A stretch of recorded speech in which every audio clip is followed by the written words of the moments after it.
Hello everyone. मैं Arun Kumar Gautam, lecture electronics, government girls college Moradabad से। आज आपके लिए अगले लेक्चर ट्रांसमिशन लाइन के नेक्स्ट लेक्चर में एक नया वीडियो लेकर आया हूँ। हमने लास्ट लेक्चर में ट्रांसमिशन लाइन की लास्ट लेक्चर में हमने जाना कि ट्रांसमिशन लाइन का कार्य क्या होता है, ट्रांसमिशन लाइन क्या करता है, उसकी वर्किंग क्या होती है।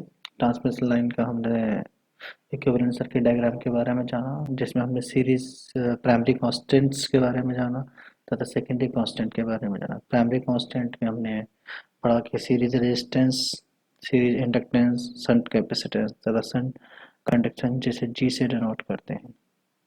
तो उसमें आपका सीरीज में आपका इंडक्टर और रेजिस्टेंस था, और शंट में आपका मतलब पैरेलल में आपका कैपेसिटेंस और कंडक्टेंस था। तथा उसके बाद हमने सेकेंडरी कांस्टेंट के बारे में जाना, जिनको हम characteristic impedance Z dot, propagation constant gamma, attenuation constant alpha and phase shift constant beta के बारे में भी जाना था, और इनफाइनाइट टाइम की ट्रांसमिशन लाइन के बारे में भी जाना था। आज के वीडियो लेक्चर में आप जानेंगे कि स्मॉल लेंथ की ट्रांसमिशन लाइन का एनालिसिस क्या होता है, उसके एनालिसिस के बारे में जानेंगे, उसके कैरेक्टरिस्टिक इम्पीडेंस निकालेंगे, प्रोपगेशन कांस्टेंट फाइंड आउट करेंगे, phase shift constant, attenuation constant find out करेंगे, wavelength and velocity of propagation, और ट्रांसमिशन लाइन में किस तरह की डिस्टॉर्शन आता है, क्योंकि हम किसी सिग्नल को ट्रांसमिट करते हैं एक प्लेस से अनदर प्लेस पे, तो कुछ ना कुछ डिस्टॉर्शन आता है। उस डिस्टॉर्शन के बारे में जानेंगे, तथा उस मिनिमम डिस्टॉर्शन की कंडीशन के बारे में भी हम जानेंगे कि हम किसी भी सिग्नल को अगर एक स्थान से दूसरे स्थान पर ट्रांसमिट करें तो क्या कंडीशन होगी जिससे कि मिनिमम डिस्टॉर्शन होगा। चलिए हम आगे बढ़ते हैं, स्टार्ट करते हैं analysis of transmission line. Let transmission line of short length L. हमने एक सर्किट डायग्राम दिखाया यहाँ पर, ये ट्रांसमिशन लाइन का सर्किट डायग्राम है जो एल लेंथ का है। एल लेंथ एक बहुत ही शॉर्ट है, बहुत ही छोटी लेंथ है, जिसमें आपको सीरीज इम्पीडेंस और शंट इम्पीडेंस दिख रहे हैं। सीरीज में आपका रेजिस्टेंस, इंडक्टर, और कैपेसिटेंस में आपको सॉरी शंट में आपको रेजिस्टेंस और कंडक्टेंस दिख रहा है। ये सर्किट डायग्राम को ध्यान से देखेंगे तो एक टी नेटवर्क की तरह दिख रहा है, और आपके इनपुट साइड और आउटपुट साइड में दोनों में सेम इम्पीडेंसेस हैं, तो आपको एक प्रकार से सिमेट्रिकल टी नेटवर्क की तरह दिख रहा है। तो आगे हम देखते हैं सीरीज इम्पीडेंस क्या निकल के आता है। तो सीरीज इम्पीडेंस आपका आता है Z1 equals to R plus G omega L into L. L इसलिए किया है क्योंकि पर यूनिट लेंथ डिस्ट्रीब्यूटेड होता है। हम जानते हैं कि रेजिस्टेंस हो या इंडक्टर हो, कंडक्टर में पर यूनिट लेंथ डिस्ट्रीब्यूटेड होता है, यूनिफॉर्मली डिस्ट्रीब्यूटेड होता है। इसलिए क्योंकि हम एल लेंथ के लिए बात कर रहे हैं तो इसे एल से मल्टीप्लाई कर देंगे, तो सीरीज आर इम्पीडेंस का Z1 आएगा R plus G omega L into L one. Shunt arm impedance क्या आएगा, शंट आर्म हमने लास्ट टाइम में निकालना सिखाया भी था कि एडमिटेंस को हम चेक निकालते हैं, दोनों को सिंपल ऐड कर देते हैं, क्योंकि एडमिटेंस में पैरेलल के केस में रेजिस्टेंस ऐड हो जाते हैं, तो वाई उसको उल्टा कर देंगे तो आपको इम्पीडेंस मिल जाएगा। तो Z equal to one upon Y two equal to G plus G omega C into L. यहाँ पर भी एल से मल्टीप्लाई कर देंगे क्योंकि एल लेंथ के लिए हम यहाँ चेक कर रहे हैं। आगे बढ़ते हैं, कैरेक्टरिस्टिक इम्पीडेंस। अब कैरेक्टरिस्टिक इम्पीडेंस फाइंड आउट करते हैं। जैसा कि हम लोगों ने सिमेट्रिकल नेटवर्क में पढ़ा था, किसी भी सिमेट्रिकल टी नेटवर्क के लिए कैरेक्टरिस्टिक इम्पीडेंस का फार्मूला क्या होता है, वही रहता है Z not equal to under root Z1 square upon 4 plus Z1 into Z2। यहाँ पे Z1 की वैल्यू हमें पता है तथा Z2 की वैल्यू भी पता है। Z1 की वैल्यू आपकी क्या है, R plus G omega L into L, और Z2 की वैल्यू क्या है, G plus G omega C into L. ये आपकी यहाँ पर दिख रही है Z2 की वैल्यू और Z1 की वैल्यू। ये वैल्यू हम यहाँ पुट कर देंगे, तो हमने यहाँ पुट कर दिया, Z1 की वैल्यू हमने पुट करी, तो क्या आया, R plus G omega L का whole square into L square plus Z1 R plus G omega L into L. Z2 की वैल्यू है one upon G plus G omega C into L, put कर दिया। क्योंकि small section के लिए बात हो रही है, माना कि बहुत छोटा सेक्शन है, तो एल की वैल्यू टेंस टू जीरो के बराबर होगी। तो अगर एल की वैल्यू 0 से कम है, अगर हम इसको स्क्वायर करते हैं तो वैल्यू और भी कम हो जाती है, इसलिए एल स्क्वायर का टर्म को हम ओमिट कर देंगे, इसको हम निगलेक्ट कर देंगे। यहाँ से एल एल कैंसिल हो जाएगा, तो आपको जेड नॉट की वैल्यू मिलेगी square root R plus G omega L upon G plus G omega C. Characteristic impedance of transmission line हमको ये मिलता है, जिसकी वैल्यू रहती है Z not equal to under root R plus G omega L upon G plus G omega C. इसे बहुत अच्छे से याद कर लीजिए, ध्यान कर लीजिए, बहुत ही यूजफुल फॉर्मूला है, बहुत जगह यूज होता है। आगे बढ़ते हैं। प्रोपेगेशन कांस्टेंट, हमने प्रोपेगेशन कांस्टेंट भी ट्रांसमिशन सिमेट्रिकल नेटवर्क में पढ़ रखा है। वहाँ क्या होता है सिमेट्रिकल नेटवर्क में, वो उसको वहाँ फार्मूला हम चेक करते हैं, वो होता है the ratio of sending current to the receiving current, natural logarithm of sending current to the receiving current is called propagation constant। तो is upon I R equal to e की power gamma. Formula आपका वहां पर होता है 1 plus Z one upon two Z two plus Z not upon Z two. आगे बढ़ते हैं। हम Z one Z two Z not इन तीनों की वैल्यू हमें पता है। इन तीनों की वैल्यू, क्योंकि हम इस ट्रांसमिशन लाइन की एल लेंथ के लिए चेक कर रहे हैं, तो एल से मल्टीप्लाई करके हम इसमें वैल्यू पुटअप करेंगे। तो वैल्यू पुटअप कर दी हमने, तो क्या मिला, e की power gamma L equal to 1 plus R plus G omega L into L upon 2 into Z two की value 1 upon G plus G omega C into L plus Z not की value जो transmission line की आई वो value put up कर देंगे सीधे, plus G omega L upon G plus G omega C upon 1 upon G plus G omega C to L, value put कर दी। उसके बाद हम इसे थोड़ा सिंप्लीफाई करेंगे तो आपको ये मिलेगा। फर्दर सिंप्लीफाई करेंगे तो यहाँ से देखेंगे जी प्लस जी ओमेगा सी, और ये स्क्वायर रूट में और ये बाहर है, तो इसे कहीं कट जाएगा, इसके स्क्वायर रूट के अंदर आ जाएगा, और ये वाला टर्म हमने यहाँ पे लिख लिया है और ये वाला टर्म हमने यहाँ लिख लिया है। तो यहाँ 1 प्लस एल का टर्म और एल स्क्वायर का टर्म हमने इसको इक्वेशन नंबर 1 दे दिया। हम ये भी जानते हैं कि किसी भी एक्सपोनेंशियल को कैसे ओपन करते हैं। एक्सपोनेंशियल का आपने मैथमेटिक्स में फार्मूला पढ़ा होगा, e की power Y X equal to 1 plus Y X plus Y square X square upon 2। यहाँ पर e की पावर गामा एल है, तो हो जाएगा e की power gamma L equals to 1 plus gamma L plus gamma square L square plus so and so. अच्छा, gamma L हमने क्यों लिया था, क्योंकि स्मॉल लेंथ के लिए बात कर रहे हैं, किसी एक पर्टिकुलर ट्रांसमिशन लाइन की लेंथ के लिए बात कर रहे हैं, तो इसलिए एल से मल्टीप्लाई कर दिया यहाँ पर। तो अब हम क्या करेंगे, ये आपकी इक्वेशन 2 हो गई, तो इक्वेशन 1 और 2 को हम कंपेयर करेंगे। तो 1 से 1 कंपेयर कोई फायदा कुछ नहीं चाहिए हमें, निकालना क्या, प्रोपेगेशन कांस्टेंट, इसे हम डिनोट करते हैं गामा से, हमें गामा फाइंड आउट करना। देखिए यहाँ पर भी एल बहुत छोटा है, तो जो स्क्वायर के टर्म और इससे ज़्यादा ही पावर के टर्म को हम ओमिट कर देंगे, छोड़ देंगे, तो केवल हम एल को चेक करेंगे। यहाँ से एल वाले टर्म को हम कंपेयर करेंगे, यहाँ पे एल है, यहाँ पे एल है, यहाँ पे गामा है, तो गामा की वैल्यू क्या मिल जाएगी, gamma equal to square root R plus G omega L into G plus G omega C, आपको मिलेगी। चलिए चेक करते हैं कंपेयर करने के बाद, तो देखिए गामा इक्वल टू मिल गया आपको square root R plus G omega L into G plus G omega C. ये भी बहुत इंपॉर्टेंट है, इसका भी बहुत अच्छे से आप याद कर लीजिए। आगे बढ़ते हैं। Attenuation constant and phase shift constant. अभी हमने प्रोपेगेशन कांस्टेंट को सॉल्व किया गामा के वैल्यू। हमें ये पता है गामा इक्वल्स टू होता है अल्फा प्लस जे बीटा, जहाँ पर अल्फा की वैल्यू, जहाँ पर हम अल्फा को हम कहते हैं एटेन्यूएशन और बीटा को कहते हैं फेज शिफ्ट कांस्टेंट। तो एटेन्यूएशन कांस्टेंट अल्फा हो जाता है, बीटा हमारा फेज शिफ्ट कांस्टेंट हो जाता है। तो एटेन्यूएशन कांस्टेंट, तो हम अल्फा प्लस जे बीटा को बाई गामा की वैल्यू पुटअप कर दें, गामा की वैल्यू पुटअप कर दिया। इन दोनों को स्क्वायर करके देखते हैं, जब स्क्वायर किया तो आपको मिलता है अल्फा प्लस जे बीटा का square equals to R plus G omega L into G plus G omega C. Square open करते हैं, तो अल्फा स्क्वायर ये plus J square into beta square होगा, तो जे स्क्वायर की वैल्यू -1 होती है, इसलिए माइनस लिख दिया यहाँ पर। तो alpha square minus beta square plus 2 j alpha into beta equals to, इन दोनों को मल्टीप्लाई करेंगे तो आपको ये मिलेगा।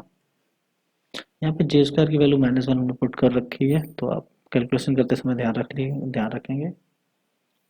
तो इमेजिनरी टर्म यहाँ पे हमने अलग कर लिए और रियल टर्म अलग कर लिए, कंपेयर करेंगे इमेजिनरी और रियल टर्म्स को, तो आपका रियल टर्म, आपका इसमें रियल टर्म क्या है, alpha square minus beta square है, और यहाँ रियल क्या है जिसमें जी का कंपोनेंट ना हो, वो है R G minus omega square into L C. तो alpha square minus beta square equal to R G minus omega square L C आपको मिलेगा टर्म।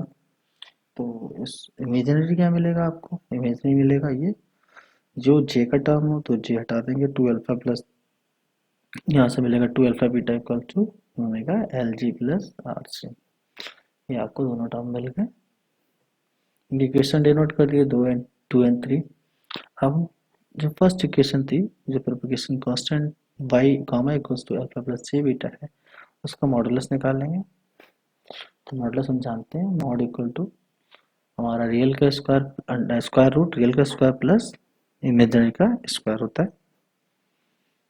तो इसके इक्वल्स टू हमारा गामा है, गामा की वैल्यू हमारी ये है, तो इसका स्क्वायर रूट का स्क्वायर रूट हो जाएगा। तो अंदर वाला पूरा स्क्वायर रूट तो रहेगा, अंदर वाला टर्म का ये रियल और इमेजिनरी है, तो R square plus omega square L square का square, again G square plus omega square C square का स्क्वायर। ये देखिए एक ही है, स्क्वायर रूट है, अंदर वाला R square plus omega square to L square, यहाँ से चेक करेंगे R square plus real square plus imaginary term का होल स्क्वायर, तो यहाँ पर भी रियल का स्क्वायर प्लस इमेजिनरी टर्म का स्क्वायर।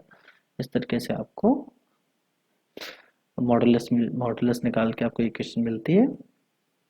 इस इक्वेशन को थोड़ा फर्दर सॉल्व करेंगे, हम दोनों तरफ इसको स्क्वायर रूट कर देंगे, तो दोनों को स्क्वायर करेंगे तो जो स्क्वायर रूट हट जाएगा, तो alpha square plus beta square equal to केवल स्क्वायर टर्म एक सिंगल ही बचेगा। अब हम क्या करेंगे, हमें दो इक्वेशन मिल जाती है, इक्वेशन ए मिल जाती है, इक्वेशन दो और इक्वेशन तीन मिल जाती है। तो हम करेंगे क्या, एक alpha square plus beta square वाली इक्वेशन मिल गई और एक equation alpha square minus beta square वाली। अब इन दोनों इक्वेशन को पहले ऐड कर देंगे, जब ऐड करेंगे तो माइनस वाला टर्म कैंसिल आउट हो जाएगा, माइनस बी कैंसिल हो गया, अल्फा स्क्वायर जुड़ के टू अल्फा स्क्वायर हो गया, और सीधा हमने इन दोनों इक्वेशन को जोड़ दिया। सिंप्लीफाई करेंगे तो अल्फा की वैल्यू आपको ये मिलती है, square root 1/2 bracket square root R square plus omega square L square square root G square plus omega square C square plus R G minus omega square L C. इसको बहुत ध्यान से आप लोग सभी लोग सॉल्व करेंगे, प्रैक्टिस जरूर करेंगे। तो अल्फा की वैल्यू निकले, इसी प्रकार हम दोनों क्वेश्चन को सब्ट्रैक्ट कर देंगे, सब्ट्रैक्ट करने से हमें बीटा की वैल्यू मिल जाएगी। तो टू बीटा स्क्वायर मिलता है, टू बीटा स्क्वायर में टू उधर ले जाएंगे पहले, फिर उसका स्क्वायर रूट लगा देंगे और आपको दोनों इक्वेशन मिल जाएंगे। इस तरीके से हमने एटेन्यूएशन कांस्टेंट तथा फेज शिफ्ट कांस्टेंट दोनों की वैल्यू हमने निकाल ली। इन दोनों में एक चीज सिमिलरिटी ध्यान देंगे कि ये वैल्यू भी ओमेगा यानी फ्रिक्वेंसी पे डिपेंड करती है और ये वैल्यू भी फ्रिक्वेंसी पे डिपेंड करती है। तो जैसे जैसे हम सिग्नल को ट्रांसमिट करते हैं किसी ट्रांसमिशन लाइन पे, तो फ्रिक्वेंसी के बढ़ने से इसमें आपका डिस्टॉर्शन आते हैं, डिस्टॉर्शन आपके प्रोड्यूस होते हैं, डिस्टॉर्शन मिलते हैं, क्योंकि हम हमारी नीड क्या होती है कि हमें क्या मिले, जो हमने इनपुट पर ट्रांसमिट किया है वही हमें आउटपुट पर मिले, किसी भी तरीके की नॉइस ना, किसी भी तरह की डिस्टॉर्शन ना हो। अगर किसी भी तरह का डिस्टॉर्शन नहीं होता है तो वो डिस्टॉर्शन लेस लाइन कहलाती है या डिस्टॉर्शन फ्री लाइन कहलाती है। अगर हमें किसी तरीके का डिस्टॉर्शन होता है तो डिस्टॉर्शन रहित मतलब डिस्टॉर्शन लाइन लाइन उसे कहते हैं। तो हमारी कोशिश ये रहती है कि डिस्टॉर्शन लेस रहे। तो हम आगे वाले टॉपिक में हम ये पढ़ेंगे जैसे डिस्टॉर्शन, कौन कौन से डिस्टॉर्शन होते हैं और उनको कैसे डिस्टॉर्शन को मेजर किया जाता है। तो वेवलेंथ के बारे में थोड़ा चेक कर लेते हैं, वेवलेंथ के बारे में जान लेते हैं। तो total phase shift of wavelength, wavelength क्या होती है, तो वेवलेंथ आप सभी लोग जानते हैं कि एक साइकिल में चली गई दूरी को हम वेवलेंथ कहते हैं। अब एक साइकिल को कंप्लीट की गई दूरी को हम वेवलेंथ कहते हैं। तो वेवलेंथ के बीच में जो फेज डिफरेंस होता है वो कितना होता है, 2 पाई के बराबर होता है। आप कभी साइनसॉइडल वेव बनाएंगे तो एक साइकिल जो कंप्लीट होता है वो 0 से लेकर 360 डिग्री के बीच खत्म होता है, या 0 से लेकर 2 पाई। तो टोटल जो वेवलेंथ का फेज शिफ्ट होता है वो कितना होता है, हमारा 2 पाई के बराबर होता है। तो lambda into beta equal to 2 pi हो जाता है। तो यहाँ पर lambda equal to 2 pi upon beta मिलता है। ठीक है, ये बहुत अच्छे से याद रखना, किसी एक साइकिल में चली गई दूरी को ही हम वेवलेंथ कहते हैं, और एक साइकिल में जो फेज शिफ्ट होता है वो 2 पाई का होता है। वेलोसिटी ऑफ प्रोपगेशन, हम जानते हैं v equal to F lambda ये फॉर्मूला होता है। यहाँ पर हम लैम्डा की वैल्यू पुट कर देंगे। ठीक है, तो F into two pi upon beta मिल जाएगा। और एफ हमारा omega equal to two pi F होता है। हम जानते हैं ओमेगा इक्वल टू क्या होता है, टू पाई एफ होता है। तो एफ इक्वल टू क्या हो जाएगा, ओमेगा अपॉन टू पाई। तो एफ की वैल्यू भी हम पुट करेंगे। ये देखिए हमने एफ की वैल्यू यहाँ पुट कर दी है। तो omega upon two pi into two pi upon beta होगा। तो ओमेगा टू पाई से टू पाई कैंसिल हो गया और आपको वेलोसिटी मिल गई ओमेगा अपॉन बीटा के बराबर। ये भी फ्रिक्वेंसी पर डिपेंड करती है। तो इसका मतलब ये फ्रिक्वेंसी डिपेंड करती है तो फ्रिक्वेंसी जैसे जैसे चेंजेस होगी तो हमारा प्रोपगेशन भी डिस्टॉर्टेड होगा, डिस्टॉर्शन उसमें होगा। इस प्रकार हम देखते हैं अल्फा भी डिस्टॉर्शन हो रहा है, अल्फा में भी डिस्टॉर्शन आपको मिल रहा है क्योंकि फ्रिक्वेंसी का यहाँ पर कंपोनेंट फ्रिक्वेंसी टर्म है।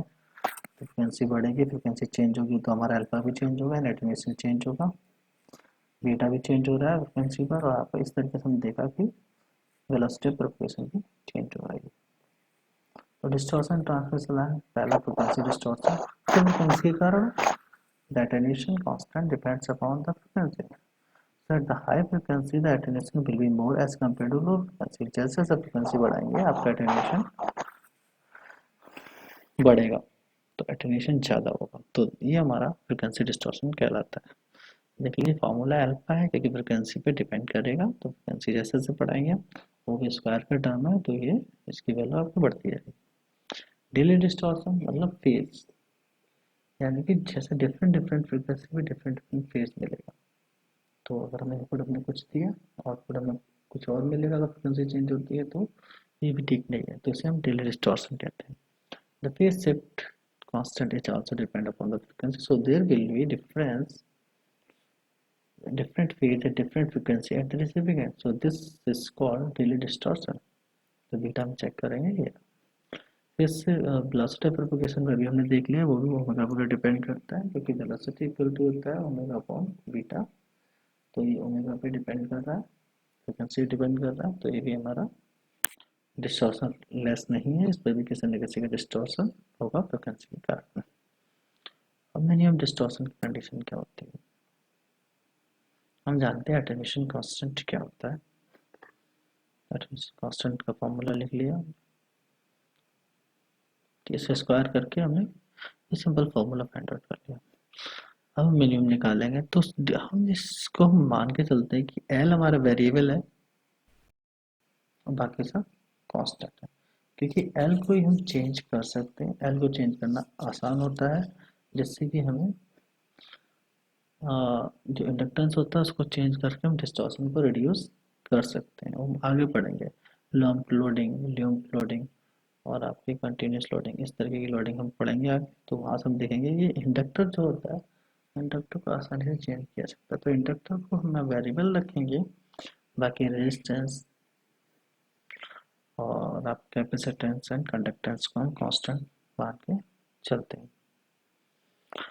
तो alpha square to alpha square equal to square root R square plus omega square into L square square root G square plus omega square into C square plus R G minus omega square into L C. Alpha का differentiation करेंगे with respect to L. Now differentiation आप लोग mathematics में बहुत अच्छे से पढ़ा होगा, तो थोड़ा ध्यान से देखिए कैसे किया गया है। तो डिफरेंशिएशन करेंगे टू से जाए तो फोर हो जाएगा, four into alpha D alpha upon D L equals to square root है तो देखिए दोनों का स्क्वायर रूट होगा तो 1/2 बाहर आ जाएगा, 1/2 माइनस वन हो जाएगा तो माइनस वन तो नीचे स्क्वायर रूट पहुंच जाएगा equals to G G square plus omega square C square constant term है। और आपका इसमें आर स्क्वायर जीरो हो जाएगा और ओमेगा स्क्वायर एल स्क्वायर से आपको मिलेगा, ओमेगा स्क्वायर कांस्टेंट है और एल स्क्वायर से आपको मिलेगा 2l माइनस ये आपका जीरो हो जाएगा, यहाँ से आपको मिलेगा ओमेगा स्क्वायर इंटू सी, केवल L D L upon D L one हो जाएगा। आगे देखते हैं फॉर अल्फा डी, इसको थोड़ा सिंप्लीफाई किया हमने, क्या किया टू से टू कैंसिल कर दिया और बाकी कुछ ज़्यादा कुछ नहीं किया है। Omega square L equal to A square plus omega square C square, आपको वही फॉर्मूला बना हुआ है अभी भी। For condition for the minimum attenuation, जब हमको इस तरह कंडीशन मिलती है जब हम डिफरेंशिएशन निकालते हैं तो मैक्सिमम मिनिमम हमने मैथमेटिक्स में पढ़ा। तो मैक्सिमम मिनिमा के लिए हम क्या करते हैं, जो डिफरेंशिएशन निकालते हैं डी जैसे कि D alpha upon D L है, उसको हम जीरो को पुट कर देते हैं। तो यहाँ पर भी हम क्या करेंगे, जीरो को पुट करेंगे। जीरो को जैसे हमने पुट किया, आपको जीरो को पुट करते हमें इस तरह की क्वेश्चन मिलेगी, ओमेगा स्क्वायर सी के बराबर हो जाएगा ये टर्म आगे ले गए हम। और जब हम आगे ले गए यहाँ से ये ध्यान देंगे, ये आपका अंडर रूट में है और ये आपका नॉर्मल है, तो यहाँ से करेंगे तो एक अंडर रूट एक आधा कट जाएगा, तो टोटल स्क्वायर रूट में आ जाएगा G square plus omega square C square upon R square plus omega square into L square equal to, यहाँ से ओमेगा स्क्वायर कैंसिल हो गया और यहाँ सी अपॉन एल मिल गया। आगे बढ़े, दोनों तरफ स्क्वायर करेंगे, आपको क्या मिलेगा, ये इसका से स्क्वायर रूट हट जाएगा तो C upon L plus square root आ जाएगा। अब इन दोनों को C square upon L square हो गया, क्रॉस मल्टीप्लिकेशन करेंगे, एल स्क्वायर को अंदर मल्टीप्लाई कर देंगे, L square into G square plus omega square into C square into L square equals to R square into C square plus omega square into L square into C square. ठीक है, यहाँ से omega square into L square into C square, ये term और ये term दोनों term same cancel out हो जाएंगे, ये दोनों टर्म मिलेंगे, तो ये दोनों term L G equal to R C मिल गया। ये हमारी मिनिमम की कंडीशन होती है। तो कंडीशन मिनिमम डिस्टॉर्शन ये मिलती है आपको L upon C equal to R upon G, L equal to R C upon G, L equal to R C upon G आपको मिनिमम कंडीशन मिली। अब ये चेक करेंगे क्या ये मिनिमम कंडीशन से हमारा attenuation, phase shift constant, velocity of propagation, क्या distortion less होता है या नहीं होता है, जिसमें डिस्टॉर्शन खत्म होता है होता है। तो इसको चेक करने के लिए हम आगे बढ़ते हैं। फिर अगेन इसकी इस वैल्यू को हम एटेन्यूएशन कांस्टेंट के फॉर्मूले में पुटअप करेंगे। तो अल्फा इक्वल टू ये होता है हमारा, ये फॉर्मूला होता है अल्फा कांस्टेंट का। तो एटेन्यूएशन कांस्टेंट इक्वल टू ये हो गया, इसमें हम एल की वैल्यू पुटअप कर दें, तो आर सी अपॉन जी का स्क्वायर, यहाँ आर सी अपॉन जी, इसे सिंप्लीफाई करेंगे, यहाँ से क्या करेंगे आर स्क्वायर कॉमन लेंगे और जी स्क्वायर कॉमन लेंगे, तो जी स्क्वायर टर्म यहाँ आ जाएगा एक, तो G square plus omega square into C square, G square plus C square, यहाँ पे देखें आर स्क्वायर जी स्क्वायर होगा और ये दोनों टर्म भी स्क्वायर होगा, तो यहाँ से स्क्वायर रूट हट जाएगा, तो आर अपॉन जी रह जाएगा, स्क्वायर रूट से बाहर आ गया और ये दो टर्म है, यहाँ से एक टर्म रह जाएगा, G square plus omega square into C square plus R upon G bracket start G square minus omega square into C square. यहाँ से हम आर अपॉन जी को बाहर निकाल लेंगे, कॉमन ले लेंगे, तो आपको ये टर्म मिलेगा G square plus omega square into C square plus G square minus omega square into C square. यहाँ से ओमेगा सी स्क्वायर दोनों टर्म कैंसिल आउट हो जाएंगे, तो यहाँ टू जी स्क्वायर हो जाएगा, तो 1/2 into R upon G into two G square, two से टू कैंसिल हो गया, एक जी से एक जी कैंसिल हो गया, तो अल्फा की वैल्यू मिल गई आपको अंडर रूट आर जी। यहाँ पे आर आपका रेजिस्टेंस है, जी आपका शंट कंडक्टेंस है।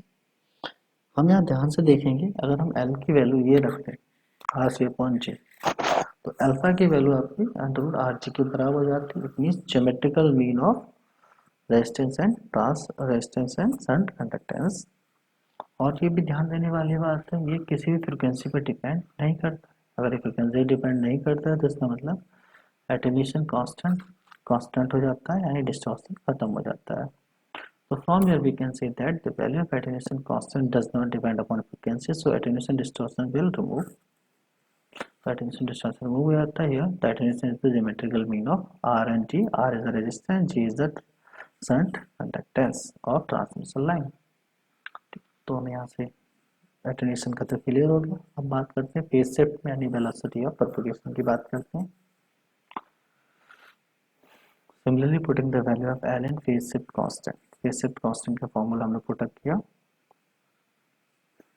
मैं सीधे यहाँ देखिए, मैं डायरेक्टली एल की वैल्यू हमने रख दी है, एल की वैल्यू रख दी है कि वही मिलेगा, तो R upon G G square plus omega square minus R upon G को कॉमन ले लेंगे, तो G square plus omega square into C square minus G square plus omega square C square. आप ध्यान देंगे बीटा और अल्फा में केवल ये माइनस और प्लस का अंतर है, तो फॉर्मूले कुछ ज़्यादा याद ना करें, केवल माइनस प्लस का अंतर है, थोड़ा सा चेंजेस है बस, इस पर बहुत माइन्यूटी देखेंगे तो दोनों फॉर्मूले याद हो जाएंगे आपको।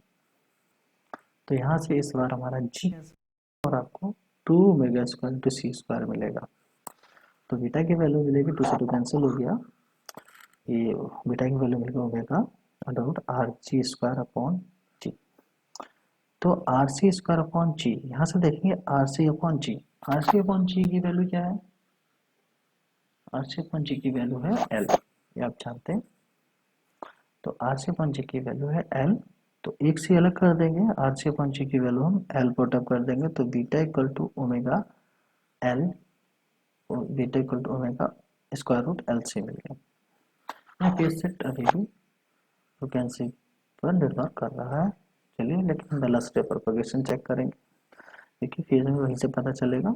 तो velocity velocity propagation D equal to हमें फॉर्मूला पता है, क्या होता है ओमेगा अपॉन बीटा, तो बीटा की वैल्यू पुट कर देंगे, तो ओमेगा अपॉन क्या हो जाएगा, omega under root L C हो जाएगा। यहाँ पर क्या हो जाएगा, omega upon omega under root L C हो, ओमेगा से ओमेगा कैंसिल कर गया, तो 1 upon under root L C रह गया। अब यहाँ देखेंगे वेलोसिटी ऑफ प्रोपगेशन किसी भी फ्रिक्वेंसी पर डिपेंड नहीं करता है, केवल एल और सी पर डिपेंड करता है। इसमें इस वेलोसिटी ऑफ प्रोपगेशन भी किसी फ्रिक्वेंसी पर डिपेंड नहीं करेगा, तो ये भी हमारा डिस्टॉर्शन यहाँ से रिड्यूस होता है। So it is clear that the propagation velocity does not depend upon the frequency, so all signal travel with a constant velocity। तो इसका मतलब है कोई कितने भी सिग्नल अप्लाई करते हैं, सारे सिग्नल एक ही वेलोसिटी यानी कांस्टेंट वेलोसिटी पर ट्रेवल करेंगे, एक वन प्लेस से अदर प्लेस। चलिए एटेन्यूएशन डिस्टॉर्शन को भी रिड्यूस करके देख लिया, वेलोसिटी प्रोपगेशन को भी हमने रिड्यूस कर लिया। देखते हैं इम्पीडेंस पे क्या इफेक्ट पड़ता है इसका। एल की वैल्यू आर से अपॉन जी होती है, इम्पीडेंस का फॉर्मूला होता है Z not equal to under root R plus J omega L upon G plus J omega C. यहाँ पर एल की वैल्यू पुट कर देंगे, एल की वैल्यू पुट, तो एल की वैल्यू पुट करेंगे, यहाँ से आपको क्या मिल जाएगा कॉमन, यहाँ से आपको आर अपॉन जी कॉमन ले लिया, तो आर कॉमन आ गया, जी कॉमन लेंगे तो जी प्लस जे ओमेगा सी हो जाएगा, जी प्लस जे ओमेगा सी ये दोनों कैंसिल हो जाएंगे, तो जेड नॉट की वैल्यू मिल जाएगी under root R upon G. यहाँ से देखेंगे आपका जो इम्पीडेंस भी है वो भी अब फ्रिक्वेंसी पर डिपेंड नहीं कर रहा है, ये भी कांस्टेंट हो जाएगा। आर अपॉन जी हमारा यहाँ से देखेंगे R upon G L upon C के बराबर है, तो Z not equal to under root R L C equal to under root R upon G. तो हम यहाँ से देखते हैं from here we can see that L equal to R C upon G, अगर एल की value R C upon G हो जाए तो value of attenuation, velocity of propagation, characteristic impedance of line will become constant। सारे constant हो जाएंगे, किसी frequency पे डिपेंड नहीं करेंगे, इसका मतलब वो वेरी नहीं कर देंगे चाहे फ्रिक्वेंसी बढ़े या चाहे घटे। इसका मतलब ये डिस्टॉर्शन लेस हो जाएगा, दस the signal will propagate without any distortion. इसका मतलब किसी भी सिग्नल को, किसी भी एनर्जी को बिना किसी डिस्टॉर्शन के हम ट्रांसफर कर सकते हैं। So the all distortion are removed from this condition. So the condition of minimum distortion क्या होगी आपकी, L upon C equals to R upon G या फिर L equal to RC upon G। This is the condition of minimum distortion। Thank you।